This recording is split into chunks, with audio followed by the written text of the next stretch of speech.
غربت انسان کو اس قدر مجبور اور خود غرض بنا دیتی ہے کہ وہ چاہ کر بھی دوسروں کی مدد نہیں کر سکتا اور اپنی حقیقت چھپانے کے لیے لاکھ جتن کرنے کے باوجود ندامت و شرمندگی اس کا مقدر بن جاتی ہے۔ یہ واقعہ بھی اسی حقیقت کا آئینہ دار ہے۔ میں سوچتے سوچتے تھک گئی ہوں، مگر میری سمجھ میں کچھ نہیں آ رہا۔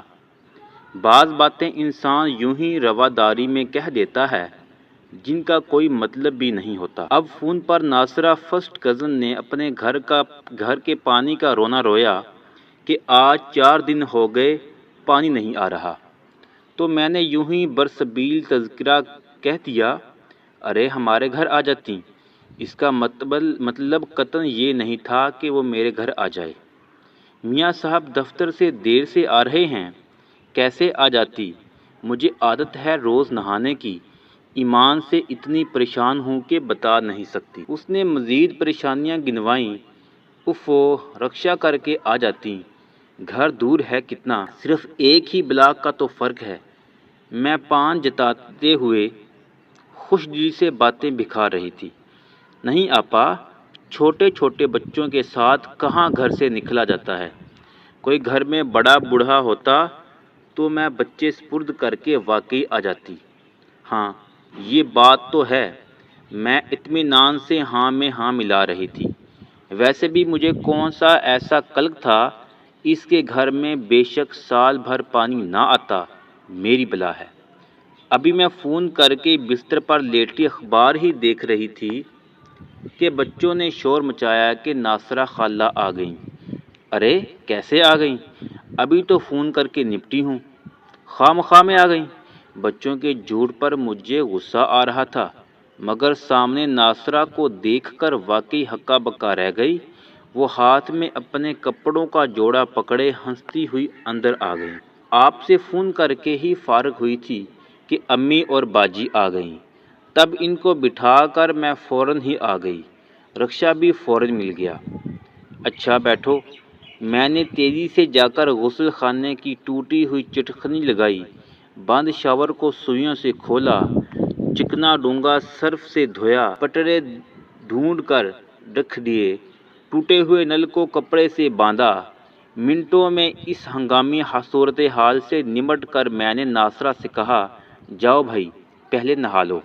مجھے معلوم تھا کہ وہ نہاتے ہی تولیے کی فرمائش کرے گی، اور اس فرمائش سے مجھے ہمیشہ کی چڑ ہے۔ پتہ نہیں یہ کس نے ایجاد کیا، میں تو کتنے ہی خرید لوں، کبھی مل کر نہیں دیتا۔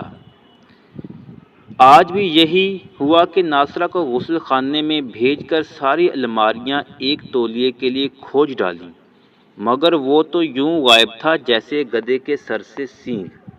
امی تولیہ کہیں نہیں ہے۔ سارے بچے علیحدہ یوں انکار میں سر ہلا رہے تھے جیسے کہ کبھی انہوں نے تولیے کی شکل ہی نہ دیکھی ہو۔ صبح تمہارے پاپا جس سے اپنے جوتے صاف کر کے گئے تھے وہی ڈھونڈ لو۔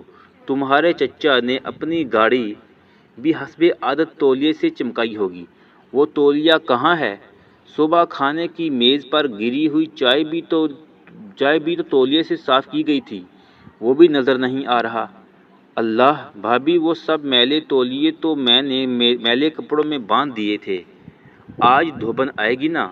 میری چھوٹی نند اس ہنگامی صورتحال کو دیکھ کر دوڑ کر کوڑی لائی، ٹھیک ہے میلے کپڑوں میں سے کوئی قدرے صاف تولیہ نکالو، ناصرہ نہا کر تولیہ مانگے گی تو کیا دوں گی۔ میں نے اپنی نند نوشین کو مشورہ دے کر کمرے میں قدم رکھا، ابھی کنگھا ڈھونڈنے کا سلسلہ بھی سر کرنا تھا کہ ناصرہ تو نہائے بغیر ہی باہر آ گئی۔ ارے نہائیں کیوں نہیں؟ میں نے اپنے اندرونی صدمات کو چھپاتے ہوئے کہا کہ کہیں وہ تولیہ ڈھونڈنے کی مشکلات میرے چہرے سے نہ پڑھ لے۔ ارے آپا، آپ کے غسل خانے میں نہانا تو بڑے دل گردے کا کام ہے۔ دروازہ ایک جھٹکے سے آپ کھل گیا، چٹخنی لگانے کی کوشش کی تو ہاتھ میں آ گئی، نل کی ٹوٹی کھولی تو دوسرا نل کھل گیا۔ بڑی مشکل سے اپنا دوپٹہ ٹھونس کر نل کا پانی بند کیا۔ ناصرہ کے چہرے پر ندامت کے آثار آ گئے۔ جیسے یہ نقصانات اسی کے طفیل وجود میں آئے ہوں۔ چلو کوئی بات نہیں، مگر تم بالٹی بھر کے ہی نہا لیتی۔ میں نے چہرے سے پسینہ پونچھتے ہوئے کہا۔ شاید نہا بھی لیتی، مگر جیسے ہی میں پٹڑے پر بیٹھی وہ کھٹ سے ٹوٹ گیا۔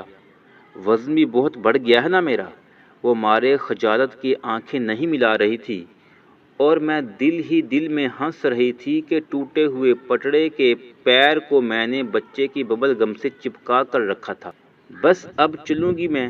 وہ خفت سے ہنسی اور چلتے وقت بچوں کے ہاتھ میں 50 کا نوٹ الگ رکھا کہ جلدی میں کچھ لا نہیں سکی تھی، اور میں اس کے جانے کے بعد یہ سوچ رہی ہوں کہ وہ کہیں یہ سب صورتحال جان کر تو پیسے نہیں دے گئی کہ ٹوٹی ہوئی چیزوں کی مرمت کروا لوں۔